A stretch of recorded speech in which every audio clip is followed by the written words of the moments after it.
Hello guys, today I'm going to show you the best settings in Cyberpunk to get the best performance while also having good quality. So I gathered some data from various communities about what kind of options and settings led to the most FPS increase.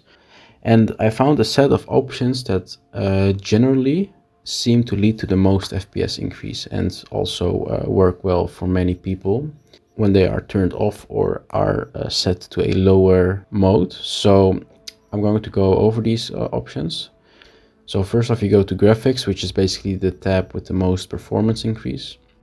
So when you arrive at graphics, you see a few options. First off, you go to the basic section with all these options here. So these options can lead to a decrease in blurriness. These will not really lead to a lot of FPS increase, but they will lead to a better quality of your game. So what you want to do is first off, you want to check off film grain. Film grain introduces some kind of grain / blurriness on your screen to mimic some kind of movie-like atmosphere. But in reality, it only leads to a grainy screen and it's not really nice, so just turn this off. Then you have Chromatic Aberration, which blurs the edges basically by creating light color shifts of some objects on the screen. And what this basically does is it lowers the image sharpness. So you want to turn this off as well.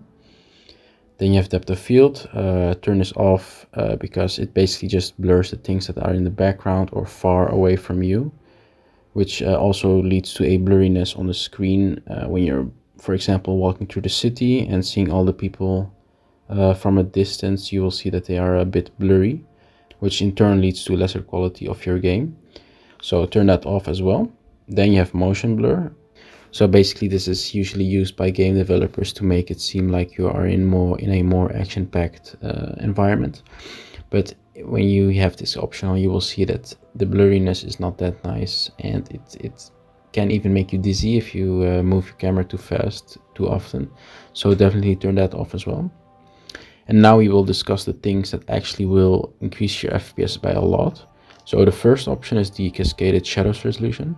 A lot of people have reported that if you turn this to medium or lower, your FPS will increase a lot, and I found this as well. Almost up to 10 FPS increase I got with this option turned off, or not off but low. So definitely lower the setting on this option. Basically in games, shadow options are always very resource intensive, which always will lead to FPS decreases and basically more stutter and lag in your games. To be honest, you won't really notice the decrease in quality of the shadows because it's a very minimal change, which will lead to a very huge FPS increase. So definitely check that out. Then you want to go to the volumetric fog and volumetric cloud options. These two you want to also turn down. So these options, they create basically some atmospheric clouds or fogginess, or basically the things you see sometimes in steamy areas. But when you turn these down, your FPS will increase significantly again, while when you also check in game, you won't really see a change. So definitely turn these down as well.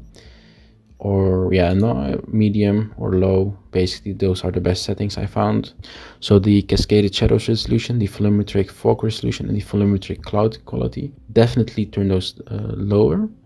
These are the three most important options under the advanced tab. Then you want to go to this section, to the resolution scaling, and you want to do two things basically. So first off, you want to go to the resolution scaling and then the DLSS option.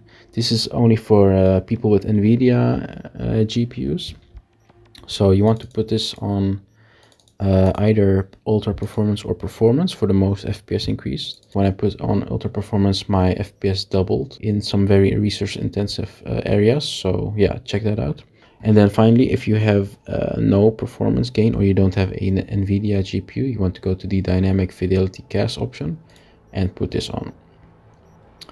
This option has also been found to lead to heavy increases in FPS. So also check this out if you don't have an NVIDIA GPU and if DLSS is not doing much for you. If you turn on the dynamic Fidelity FX gas option, then the DLSS option will automatically turn off. So only activate this if DLSS is doing nothing for you. In my case, DLSS heavily increased my FPS, so I'm just going to turn that one on. So as you can see, there are only a few options that are actually very important and have been seen to improve performance by a large number of people. So definitely do turn off those or lower them, and you will hopefully also see FPS gains in your game. The other options on the video are not that important. You want to have your windowed mode on full screen for better resource usage, and resolution, just set it to your native resolution. And furthermore, that's basically it. So a quick summary: go to graphics, turn off film grain, chromatic aberration, depth of field, and motion blur. Then go to advanced section, lower cascaded shadows resolution to medium or low, and go to volumetric fog resolution and volumetric cloud quality. Turn those down as well to low, medium. And then go to resolution scaling. If you have an NVIDIA GPU, then put DLSS on either of the performance options for a significant FPS increase. And if you don't have an NVIDIA GPU, or if you found that DLSS did nothing for you, then put on dynamic Fidelity FX gas. And that will almost 100% guarantee increase your FPS. So check it out, guys. See you later.